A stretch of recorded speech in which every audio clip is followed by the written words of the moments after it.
Perhaps an intention. Perhaps an intention. A new bridge of stone has been built in the place of the old, but the event has not been past forgotten.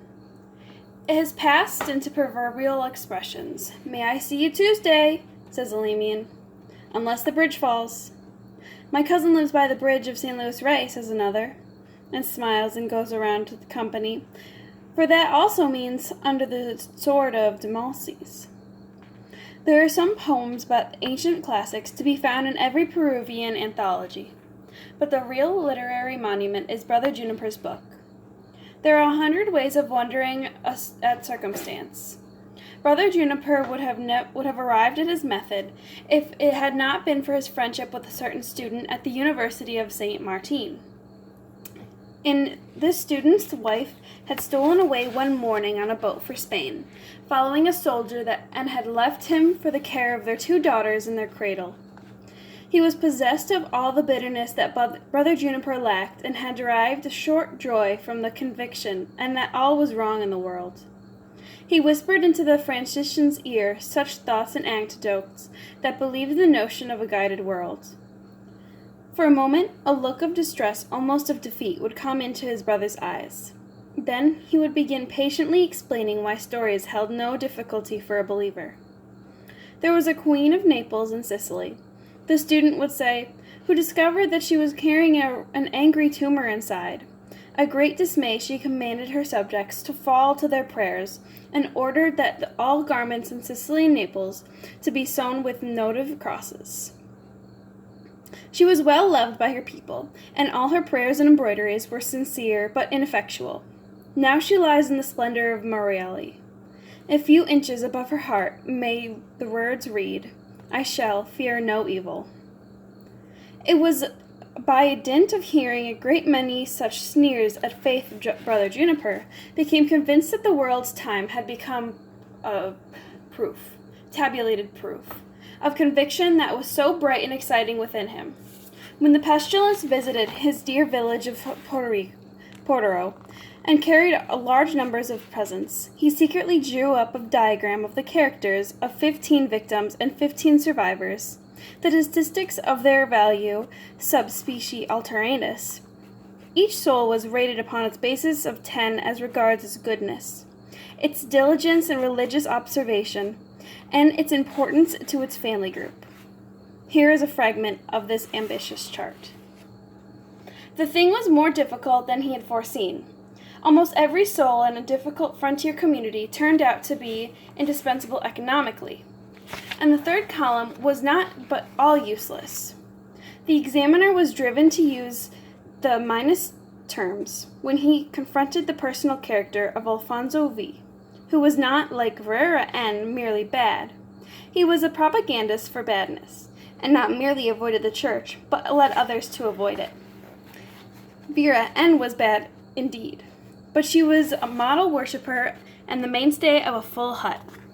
From this saddening data, Brother Juniper contrived an index for each peasant. He added up the total for the victims and compared it with the total for the survivors. To discover that the dead were 5 times more worth saving, it was almost looked as though the pestilence had not been directed against the heavy valuable people in the village of Porto. On that afternoon, Brother Juniper took a long walk to the edge of the Pacific. He tore up his findings and cast them into the waves. He gazed for an hour upon the great clouds of pearl that hung forever in the horizon of that sea, but extracted from their beauty a resignation that he did not permit his reason to examine. The discrepancy between faith and facts is greater than is generally assumed. But there was another story of the master of St. Martin, so not subversive as this one, that probably gave Brother Juniper the hint for his procure after the fall of the bridge San Luis Rey. This master one day was walking through the Cathedral of Lima and stopped to read the epitaph of a lady. He read with such increasing prominent lower lip that she had been for 20 years the center of joy of her home, and had been the delight of her friends, who all met and went away in astonishment at her goodness and beauty, and that there she lay waiting for the return of her Lord. Now on the day he read these words, the master of St. Martin, had had so much fret to him, and raising his eyes from the tablet, he spoke aloud in his rage. The shame of it! The persecution of it! Everyone knows that in a world we do nothing but feed our wills. Why perpetuate this legend of selfishness? Why keep this thing alive, this rumor of disinterestedness? And so saying, he resolved to expose this conspiracy of stonecutters. The lady had been dead only 12 years. He sought out her servants, her children, and her friends, and everywhere he went, like a perfume, her dear traits had survived her. Wherever she was mentioned, there arose a suffering smile and a protest of words that could not describe her gracious ways. Even the eager youth of her grandchildren, who had never seen her, was made more difficult by the news of it possible to be good as that. And the man stood amazed. Only at last he muttered, "Nevertheless, what I said was true. This woman was an exception, perhaps an exception." In compiling this book about these people, Brother Juniper seemed to be pursued by the fear that in omitting the slightest detail, he might lose some guiding hint. The longer he worked, the more he felt that he was stumbling about the great dim intimidations, and forever being cheated by the details, and looked as though he was significant. If only he could find their setting, so he could put everything down in the notion. Perhaps if he, a meaner head, reread the books 20 times, the countless facts, to suddenly start to move, to assemble, to betray their secrets. The Marquesa de Montemero's cook told him that she lived almost entirely on fish, rice, and little fruit. And Brother Juniper put it down on the chance that one day might reveal a spiritual trait. Don Ribo said that what she used to appear about his receptions without invitation in order to steal spoons.